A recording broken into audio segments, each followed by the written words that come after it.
황반주름은 눈 안에 염증 반응의 흔적처럼 남게 된 경우가 많습니다.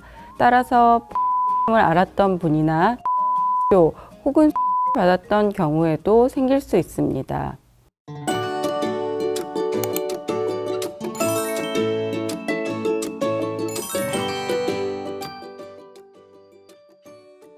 안녕하세요. 김안과병원 망막병원 전문의 유영주입니다.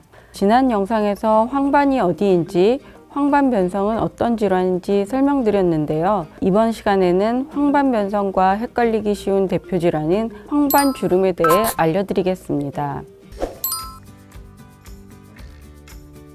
지난 영상에서 말씀드리긴 했지만 황반에 대해 간단히 설명을 더하자면 망막의 한가운데에 위치해 있고 빛과 색상을 감지하는 시세포가 집중되어 있는 시력에서 가장 중요한 역할을 하는 부위입니다. 황반주름은 이 황반 앞에 반투명의 얇은 막이 달라붙고 그 막이 수축이 되면서 망막이 같이 주름이 생겨 시력장애가 생기는 질환입니다. 망막 앞에 막이 생겼다고 해서 망막 점막이라고도 불립니다. 황반변성과 황반주름을 비교하자면 발생 위치는 비슷하지만 원인과 치료법이 서로 다른데요. 황반주름은 눈 안에 염증 반응의 흔적처럼 남게 된 경우가 많습니다. 따라서 포도막염을 앓았던 분이나 레이저 치료 혹은 수술을 받았던 경우에도 생길 수 있습니다. 황반변성은 이전 영상에서 말씀드린 것처럼 노화 과정으로 인해 황반부 망막 아래 노폐물이 쌓이거나 신생혈관이 터지면서 발생하게 됩니다. 치료도 황반변성과 황반주름은 다른데요. 황반주름은 수술로 망막 표면에 붙어 있는 막을 제거해 줘야 하고, 황반변성은 습성의 경우 수술이 아닌 안군의 주사가 치료 방법입니다.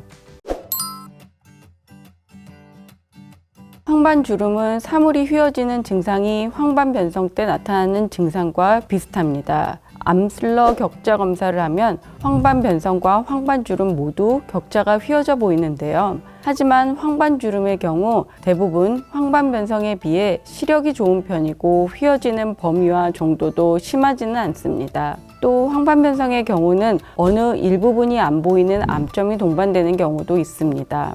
그렇지만 환자 본인이 황반변성과 황반주름을 증상을 가지고 구별하기는 쉽지 않아서 가까운 안과에 가서 확인을 하시는 것이 필요하겠습니다. 황반주름의 치료는 황반부 망막 표면에 붙은 막을 제거하는 수술적 치료가 유일한 방법입니다. 하지만 황반주름은 진행 속도가 빠르지 않고 또 시력 저하와 같은 증상이 심하지 않아 무조건 수술을 하지는 않습니다. 보통 양눈으로 하는 일상생활에서 불편을 느끼지 못하는 경우에는 수술을 권하지는 않습니다. 하지만 막이 달라붙어 있는 정도가 심해서 망막의 모양이 많이 변형이 되었거나 시력 저하가 심한 경우에는 수술을 진행하게 됩니다. 수술은 약 1시간 정도 걸리는데요. 안구에 가느다란 수술기구를 집어넣어 시행하는 유리체 절제술을 통해 막을 제거하게 되고 대부분 일주 정도의 회복 과정을 거쳐 일상생활이 가능해집니다. 황반주름은 생각보다 흔한 질환인데요.